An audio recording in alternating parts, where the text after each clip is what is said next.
오늘은 마태복음 12장 38절로 45절 말씀, 최고의 표적이라는 말씀으로 함께 은혜를 나누겠습니다.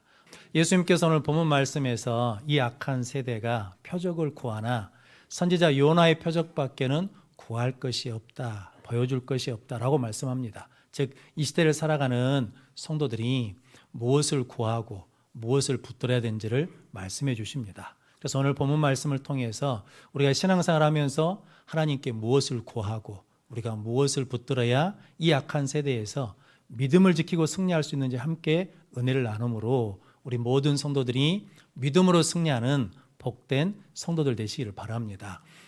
최고의 표적 첫 번째는 십자가와 부활의 표적입니다. 오늘 39절 말씀 같이 읽겠습니다. 예수께서 대답하여 이르시되 악하고 음란한 세대가 표적을 구하나 선지자 요나의 표적밖에는 보일 표적이 없느니라. 아멘. 오늘 38절 말씀은 그때라고 말씀합니다. 그때가 언제냐면 예수님께서 귀신 들려서 보지 못하고 말 못하는 사람을 귀신을 쫓아내시고 고쳐주신 그때에 서기관과 바리새인 몇 사람이 예수님께 찾아와가지고 선생님이여 우리에게 표적을 보여주기를 원합니다 라고 구했습니다. 이 말이 의미적으로는 선한 뜻을 가지고 예수를 믿으려고 표적을 구한 것 같지만 동일한 본문을 이야기하는 마가복음 8장 11절 말씀, 마가복음 8장 11절 말씀 같이 읽겠습니다. 바리새인들이 나와서 예수를 힐난하며 그를 시험하여 하늘로부터 오는 표적을 구하거늘. 아멘. 바리새인들이 예수님을 힐난하고 예수님을 시험하려고 하늘로부터 오는 표적을 구했다라고 말씀합니다. 이 힐난한다는 말이 이의를 제기하는 정도가 아니라 자기들이 원하는 결과를 얻어내기 위해서 계속해서 이게 싸우는 것을 말하거든요. 그래서 이 바리새인들은 예수님이 메시아인 것을 인정할 수 없다는 거죠. 믿을 수 없다. 그러니까 당신이 메시아인 기적을 보여줘라. 지금보다 더 큰 기적을 보여주면 내가 믿겠다라고 말하는 겁니다. 그런데 예수님은 이미 보여주셨거든요. 병자를 고쳐주시고 소경을 보게 하시고 그리고 안진뱅이를 일으켜 세우시고 그리고 죽은 자를 살리시는 이적을 베풀어 주셨는데 그럼에도 불구하고 바리새인들은 자기들이 생각하는 기준에 맞지 않아요. 바리새인들이 원하는 메시아는 누구냐면 지금 로마 식민지 소리를 정치적으로 구원해 줄 메시아를 기다리고 있는데 예수님은 고난받는 종의 모습으로 오시니까 그것이 싫거든요. 그래서 끝까지 뭐냐면 당신이 메시아인 것을 우리에게 보여달라라고 그러면서 힐난하며 시험했다라는 거거든요. 옛날도 그렇고 지금도 그렇고 앞으로도 그럴 것인데 사람들은 기적을 보면 예수를 믿겠다라고 하거든요. 나에게 기적을 보여줘봐. 하나님이 살아계신 것을 보여줘봐. 그러면 내가 하나님을 믿을게. 예수를 믿을게 라고 하거든요. 그런데 성경은 기적을 통해서 믿음을 갖거나 기적을 통해서 다 구원받는 것은 아니다 라고 말씀합니다. 이스라엘 백성들이 애굽에서 430년 동안 종살을 했거든요. 하나님께서 10가지 재앙, 애굽 백성들 입장에서는 재앙인데 이스라엘 백성들 입장에서는 하나님의 기적이거든요. 10가지 기적을 통해서 하나님이 구원해 주셨습니다. 이스라엘 백성들이 머무는 고센 땅에는 파리 재앙이 임하지 않습니다. 흑암 재앙이 임하지 않거든요. 즉 하나님이 기적적으로 지켜주셨거든요. 그리고 하나님께서 홍해를 가르셔서 그 홍해길을 건너서 이게 광야로 가게 해주셨습니다. 그런데 그들이 광야에 들어선 지 3일이 지나서 물이 없다고 모세에게 원망합니다. 먹을 것이 없다고 원망합니다. 길이 나쁘다고 원망하거든요. 그래서 하나님이 만나를 먹여주십니다. 구름기둥 불기둥으로 인도해 주십니다. 반석을 쳐서 물이 나오게 해주시거든요. 그렇게 기적을 보고 기적을 체험한 사람들인데 가나안 땅의 아낙 자손을 보고 두려워서 가나안 땅에 못 가겠다. 애굽 땅으로 돌아가자라고 하거든요. 기적이 두려움을 물리칠 수 없다는 거죠. 기적이 가나안 땅에 들어가는 구원을 가져다 줄 수 없다라는 겁니다. 그래서 오늘 예수님께서 39절에 이 악하고 음란한 세대가 표적을 구하나 선지자 요나의 표적밖에는 보여줄 것이 없다라고 말씀합니다. 악하다는 말은 하나님이 없다고 하는 것이고 음란한 세대라는 것은 하나님과 영적인 관계에서 영적으로 외도하는 거죠. 즉 뭐냐면 우상 숭배하고 하나님의 뜻이 아닌 욕심을 쫓아가는 세대는 보여줄 표적이 기적이 뭐밖에 없냐면 요나의 표적밖에 없다라고 말씀합니다. 그러면서 오늘 마태복음 12장 40절 말씀 같이 읽겠습니다. 요나가 밤낮 사흘 동안 큰 물고기 뱃속에 있었던 것 같이 인자도 밤낮 사흘 동안 땅속에 있으리라. 아멘. 요나가 밤낮 사흘 동안 물고기 뱃속에 있었던 것처럼 인자도, 예수님도 땅속에 3일 동안 있다가 다시 살아나서 부활하시는 그 표적을 보여주신다라고 말씀하거든요. 하나님께서 요나에게 니느웨 성에 가서 말씀을 전하라고 합니다. 그런데 요나는 가기 싫어합니다. 그래서 도망가거든요. 왜냐하면 니느웨는 이스라엘에 힘들게 하고 대적하는 아수르의 수도니까 그들이 멸망받기를 원하거든요. 그래서 도망가는데 풍랑을 일으켜서 하나님의 바다에 던져지게 합니다. 그리고 물고기로 삼키게 하시거든요. 3일 동안 있다가 3일 후에 물고기의 명령에서 요나를 토해내라고 합니다. 그러면서 요나가 그렇게 하신 이유는 뭐 때문이냐면 하나님께서 니느웨를 뭐 하시니까? 사랑하시니까. 니느웨가 뭐 하기를 원하시니까? 구원받기를 원하시니까. 예수님이 왜 우리를 위해서 이 땅에 오시고 십자가에서 죽으셨습니까? 우리를 사랑하시니까. 우리를 구원하시기 위해서거든요. 그런데 기적으로 죄에서 구원할 수 없다는 거죠. 기적으로 죽음에서 구원할 수 없다는 거죠. 하나님 입장에서는 기적이 가장 쉽거든요. 그런데 예수님께서 십자가에서 우리 죄를 위하여 죽으시고 3일 만에 부활하신 것은 우리 인간의 근본 문제인 죄와 사망의 문제는 기적으로 해결되는 게 아니라 십자가와 부활로 해결된다는 것을 말씀하시기 때문이거든요. 그럼 성도 여러분, 예수님이 병을 고쳐주셨습니다. 그런데 또 병이 들기도 합니다. 예수님이 죽은 나사로를 살려주셨습니다. 죽은 나사로가 또다시 뭐합니까? 죽습니다. 그래서 예수님은 우리가 오래 사는 것을 원하지 않으시고 하나님과 함께 영원히 사는 영생을 주시기 위해서 이 땅에 오셨거든요. 그런데 그것이 뭐 때문에 안 된다는 겁니까? 죄 때문에 안 되기 때문에 하나님께서 그 죄를 예수님께 감당시키셨습니다. 이사야서 53장 5절 6절 말씀 같이 읽겠습니다. 그가 찔림은 우리의 허물 때문이요 그가 상함은 우리의 죄악 때문이라. 그가 징계를 받음으로 우리는 평화를 누리고 그가 채찍에 맞음으로 우리는 나음을 받았도다.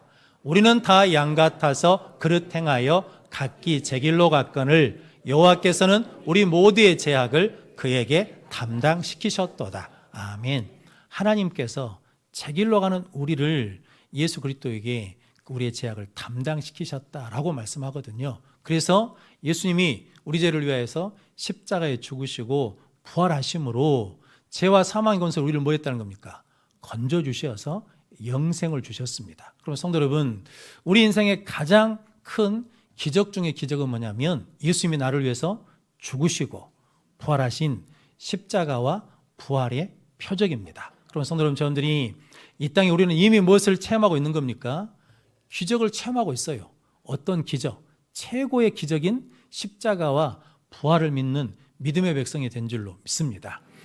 말레이시아에 선교에 갔을 때 그 선교사님이 그 원주민들이 이슬람으로 기독교에서 이슬람으로 개종을 하면 정부에서 새 집을 지어준답니다. 그리고 정부에서 지원금을 줘요. 그리고 정부에서 일자리를 마련해 줍니다. 그런데도 불구하고 거기 있는 성도들이 개종하지 않고 끝까지 믿음을 지킵니다. 개종에는 이슬람을 믿다가 기독교로 개종하면 그 주민등록증에서 이슬람을 믿는다는 표시가 빠져버린답니다. 그러면 국가로부터 보호받지 못합니다. 국가로부터 지원을 받지 못합니다. 그리고 국가가 보호해주지 않는다는 것은 어떤 의미냐면 길을 가다가 내가 해코지를 당해도 누가 나를 죽여도 그 사람이 죄값을 치르지 않습니다. 그리고 가족들로부터 버림받거든요. 그런데도 불구하고 그 사람들이 이슬람권에 있는 사람들이 예수를 믿는 것은 무엇을 걸고 믿는 겁니까? 생명 걸고 목숨 걸고 믿는 거거든요. 그런데 그들이 기적을 보아서 예수를 믿는 것이 아니라 그들이 십자가를 통해서 내 죄가 사함받고 예수님이 부활하셔서 우리를 죄와 사망의 권세에서 이기셔서 승리케 해주셔서 우리도 부활의 영생을 갖게 하신다는 그 믿음 하나 가지고 믿음 생활을 하는 거거든요. 성도 여러분, 십자가 부활의 능력이 있음을 믿습니다. 초대교회는 아무것도 없었습니다. 건물도 없고 은금도 없고 조직도 없었거든요. 근데 그들에게는 뭐가 있었냐면 복음이 있었습니다. 예수님이 죽으시고 다시 살아나셨다는 그 복음 들고 복음의 증인으로 살았더니 세상을 구원하는 능력의 교회가 되었습니다. 그래서 바울은 고린도 교회에 편지하기를 십자가가 없으면 우리의 믿음이 헛것이다. 부활이 없으면 우리가 전하는 것, 우리가 믿는 것도 헛것이다. 그래서 십자가와 부활을 믿어야 된다라고 고백했습니다. 그러면서 고린도전서 1장 18절 말씀 같이 읽겠습니다. 십자가의 도가 멸망하는 자들에게는 미련한 것이요 구원을 받는 우리에게는 하나님의 능력이라. 아멘. 우리가 구원받았는지 구원받지 않았는지 알 수 있는, 분별할 수 있는 기준이 있는데 십자가를 어떻게 보느냐라는 거거든요. 세상의 기준으로 보면 십자가는 어리석고 미련한 것입니다. 왜냐하면 자기가 죽잖아요. 자기가 희생하잖아요. 자기가 헌신하거든요. 그러니까 실은 어리석은 것인데 구원받은 예수 믿는 사람들은 십자가가 뭐라는 겁니까? 하나님의 능력이고 하나님의 지혜라는 거죠. 그러면 성도 여러분, 저 여러분들이 십자가를 하나님의 능력으로 하나님의 지혜로 믿으면 구원받은 자이고 아직도 십자가가 미련한 것으로 어리석은 것으로 보인다 그러면 십자가가 믿어지도록 기도하는 성도들 되시기를 바랍니다. 그래서 바울은 나는 오직 예수 그리스도의 십자가만 자랑한다. 십자가만 자랑한다는 것은 십자가에 죽으시고 부활하신 예수만 자랑한다라고는 고백입니다. 예전에 조계종에서 스님들이 다툼이 있었습니다. 그래서 스님들이 서로 이것이 무슨 문제냐, 어떻게 해결하냐 그랬더니 우리식으로 하자 그러자면 총회장이 사퇴하면 되겠다. 총무원 원장이 사퇴하면 문제가 해결되겠다. 그러면 그것을 누가 가서 말하겠냐? 고양이 목에 방울을 누가 달겠냐? 라고 하면서 서로 이야기를 하다가 한 스님이 그랬답니다. 그러면 제가 십자가를 지겠습니다. 라고 그랬다는 거거든요. 스님도 무의식적으로 십자가가 뭐라는 거예요? 십자가가 능력이라는 거거든요. 십자가가 살 길이라는 거거든요. 성도 여러분, 예수 안 믿는 사람들도 세상에 있는 사람들도 어떤 일을 자기가 앞장서서 나선다고 할 때 내가 뭐 하겠다는 거예요? 내가 십자가를 짓게 그러거든요. 성도 여러분, 스님도 십자가를 진다는데 우리 성도들은 마땅히 십자가를 져야 될 줄로 믿습니다. 성도 여러분, 마귀는 십자가 부활의 능력이 있는 것을 알거든요. 그래서 계속해서 끝까지 십자가를 지지 못하게 합니다. 마태복음 27장에 보면 예수님이 지금 십자가에 달리셨거든요. 그런데 마귀가 그렇게 말합니다. 대제사장과 바리새인들을 통해서 지금 십자가에서 내려와라. 그러면 우리가 믿겠다라고 하거든요. 십자가 없이 살아난 거거든요. 부활 없이 살아난 거거든요. 왜냐하면 오늘 43절에서 45절 말씀에 한 귀신이 예수 말씀을 듣고 나갔어요. 그런데 쉴 곳을 찾다가 없으니까 다시 본집에 들어왔더니 그 집이 어떻게 됐어요?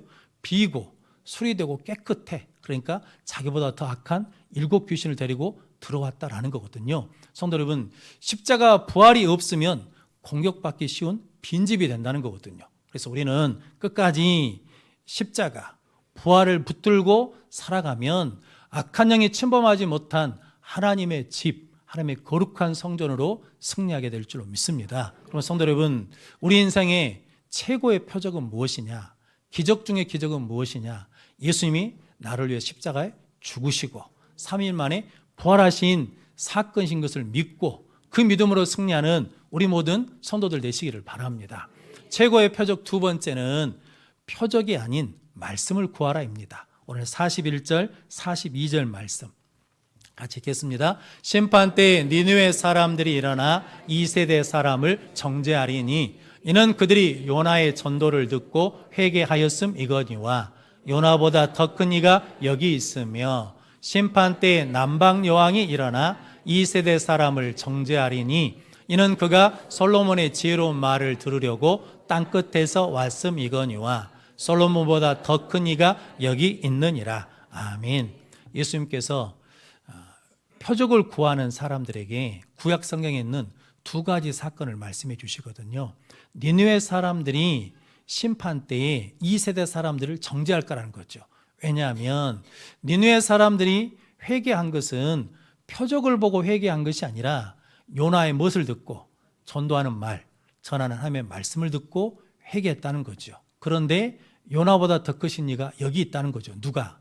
예수님이 요나하고는 비교가 안 되신 크신 분이신데 예수님의 말씀을 듣고도 회개하지 않으면 심판받는다라고 말씀하시고, 남방여왕 스바라는 여왕이 있었는데 보물을 가지고 솔로몬을 찾아오거든요. 근데 그가 먼 길, 땅끝에서 찾아온 것은 솔로몬에게 있는 표적을 보려고 찾아온 것이 아니라 그에게 있는 무엇을 들으려고, 지혜로운 말씀을 들으려고 찾아왔다라고 말씀합니다. 그런데 예수님은 솔로몬보다 더 크신 분이신데 예수님이 하신 말씀을 듣지 않으면 심판을 받게 된다라고 말씀합니다. 그러면 성도 여러분, 저 여러분들은 하나님의 말씀이 능력인 것을 믿고 따르는 성도들 되시길 바랍니다. 그래서 마태복음 16장 20절 말씀 같이 읽겠습니다. 제자들이 나아가 두루 전파할세 주께서 함께 역사하사 그 따르는 표적으로 말씀을 확실히 증언하시니라.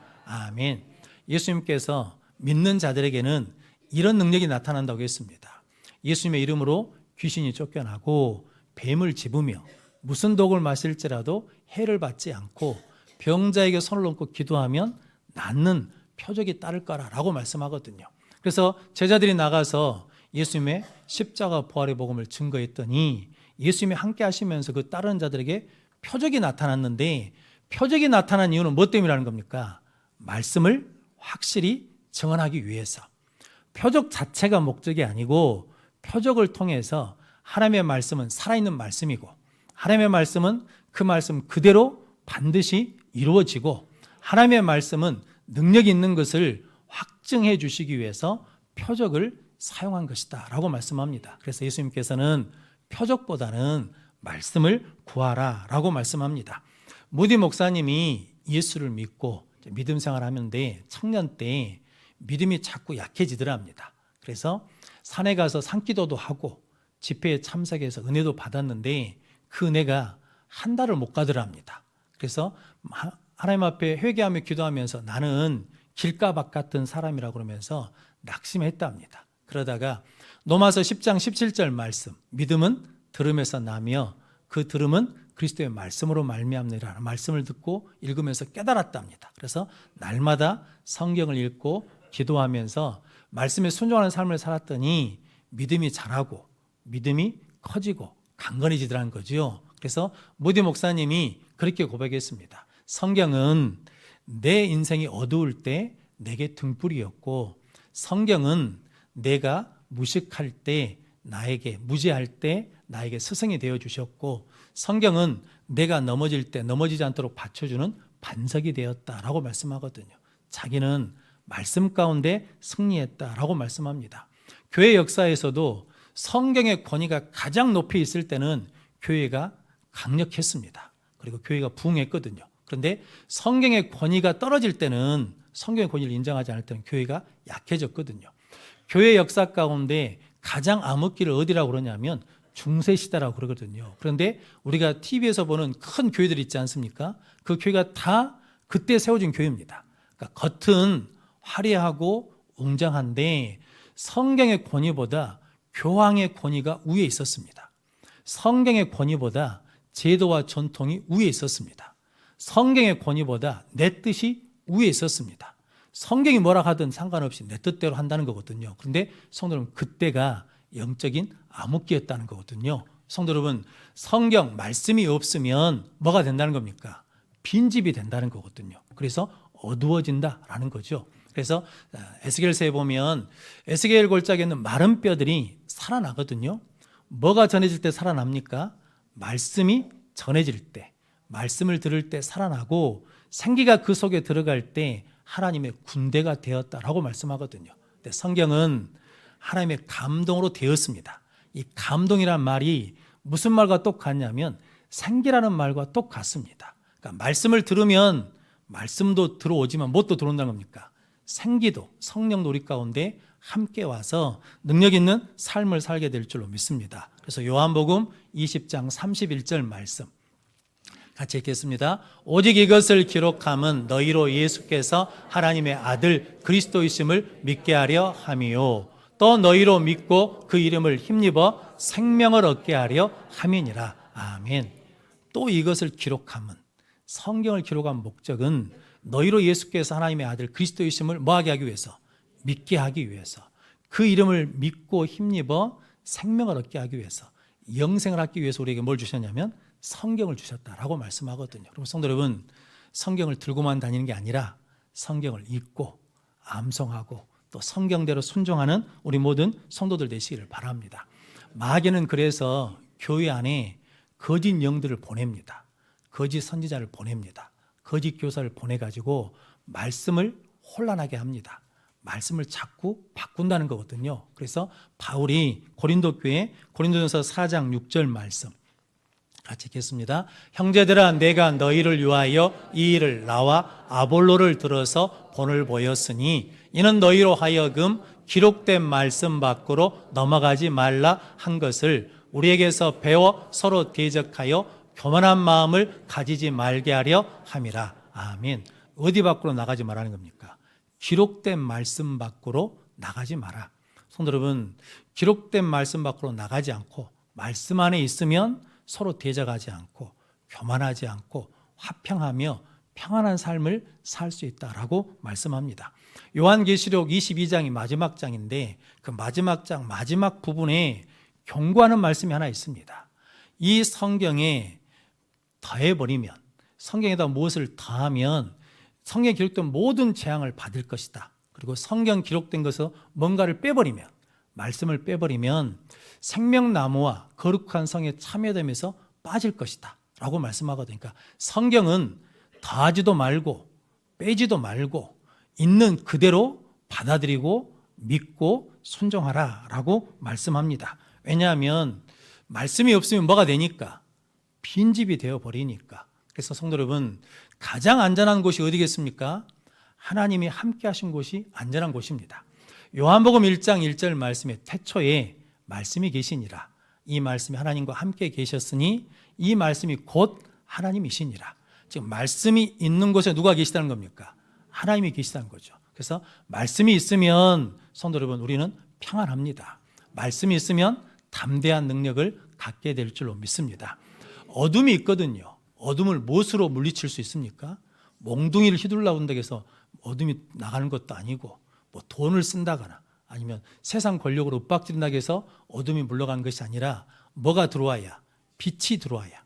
빛이 들어오면 어둠은 순식간에 없어지잖아요. 그런 것처럼 예수님이 어둠이 이 땅에 생명의 빛 대신 말씀으로 오셨거든요. 그래서 요한복음 1장 14절 말씀에 말씀이 육신이 되어 우리 가운데 거하심에 우리가 그 영광을 보니 아버지의 독생자의 영광이요 은혜와 진리가 충만하더라. 성도 여러분, 말씀이 우리 가운데 거하면 은혜와 진리가 충만한 능력의 삶을 살게 될 줄로 믿습니다. 저 여러분들이 그런 복된 삶을 살라고 하나님께서 우리에게 뭘 주셨다는 겁니까?